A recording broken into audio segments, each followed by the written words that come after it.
Hello বন্ধুরা, আগামী October 2025 শেরে হিন্দুস্তানে চ্যাম্পিয়নশিপের স্টেজটা আমরা দেখতে এসেছি।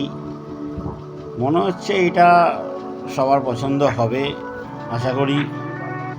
বিশাল স্টেজ, প্রায় 1200 ক্যাপাসিটি সিটিং, মারাত্মক হল, একদম ভালো জায়গা। যেমনি পার্কিং স্পেস তেমনি আরও অনেক কিছু ফ্যাসিলিটি, যে স্টেশন থেকেও কাছাকাছি, শিয়ালদা, বিধাননগর দুটো দিক থেকেই, প্লাস এয়ারপোর্টের কাছে।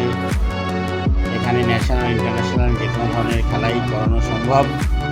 তাহলে বন্ধুরা রেডি থেকো, অক্টোবর মাসে দুর্গাপুজোর পরেই আমাদের শেরে হিন্দুস্তান চ্যাম্পিয়নশিপের জন্য। টাটা, দেখা হবে খুব শীঘ্রই।